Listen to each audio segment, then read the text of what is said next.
Well, I mean, as you know, in the chapter on culture, I go into this because I think by this stage it is clear that there is not an aspect of Western culture that has not been assaulted at such a fundamental and dishonest level that if you were to continue this game, there's just nothing left. Nothing. The British Library in 2020 announced that they were going to create a list of authors whose work was in the British Library, including manuscripts and important documents by these authors, who had some connection to the slave trade or colonialism.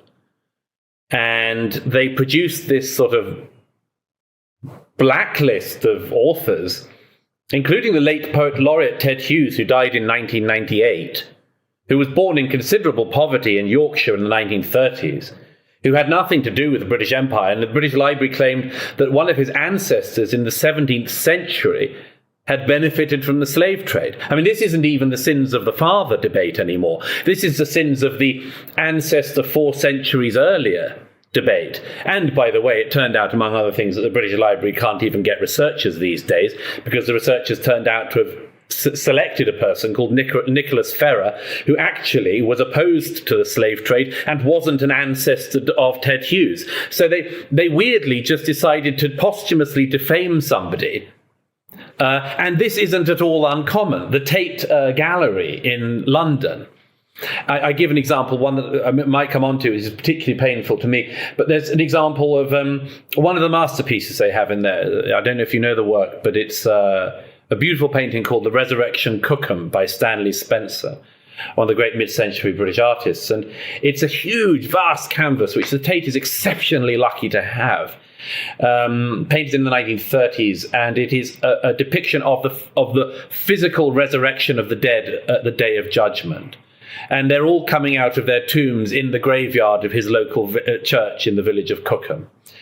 And it's a profoundly moving painting to me. I've always been...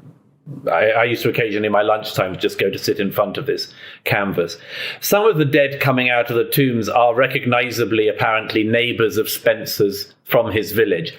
But he wanted to show the resurrection of all humanity. So he also includes, there were black men and women coming out of some of the graves as well. He didn't have to do that, but he wanted to show the literal representation of the actual physical resurrection.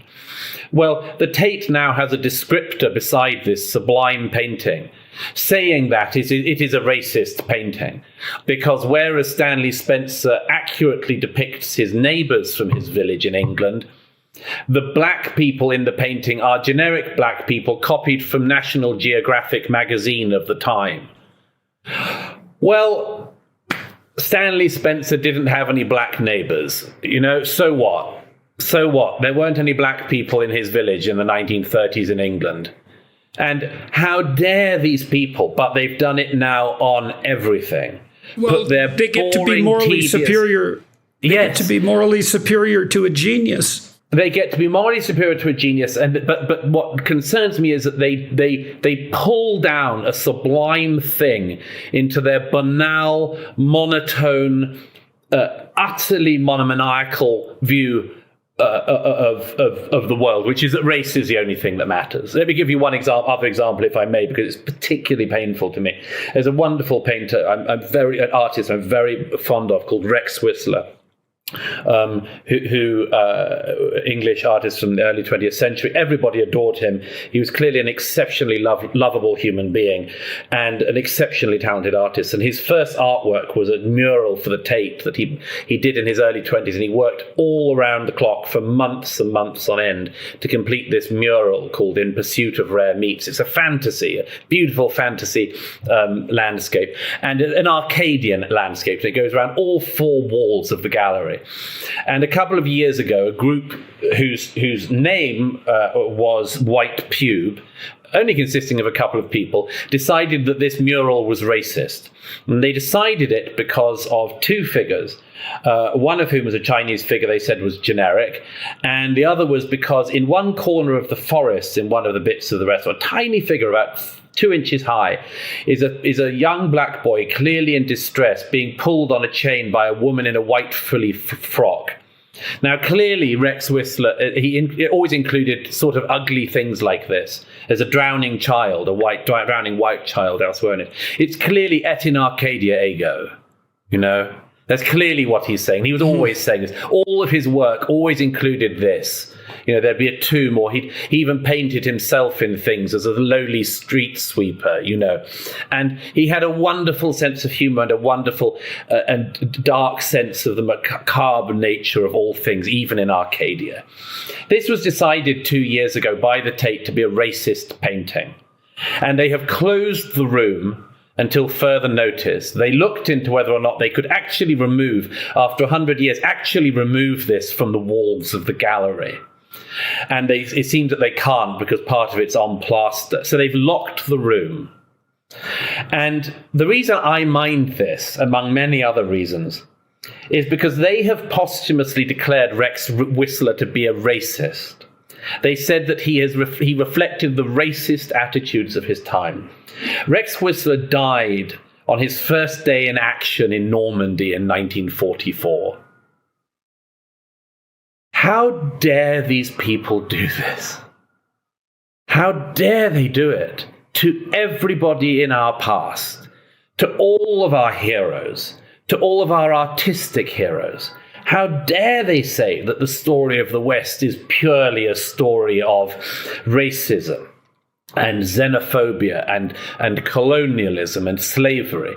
How dare they not even bother to weigh that up, as I say in one point in the book, weigh it up against just, let's name a few cities: Paris, Florence, Rome, Venice, just for starters. How dare they not be able to even weigh up the achievements that have come from this allegedly unremittingly terrible past?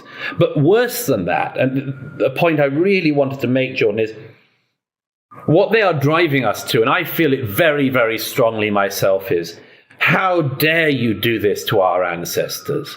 How dare you do this to all of our heroes? And then the follow-on thought is this: if you have no respect for my ancestors, I see no reason why I should have respect for yours. If you have no respect for my past and my culture, I don't see why I should continue to say that I have respect for yours. If you have nothing good to say about me, why should I have anything good to say about you? And what I suggest is that in the West at the moment, we are in a potentially short holding pattern, a holding pattern based on politeness. Or, as Kenneth Clark, Lord Clark of Civilization, put it, that fundamental aspect of Western culture, courtesy. We are in a period of courtesy where we have been willing to say, okay, you can keep rampaging through the past of the West and assaulting my ancestors and insulting my predecessors and saying all of these negative things about my past, and I am pretending for the time being, or saying out of courtesy, that you can do this, and I will put up with it for a time.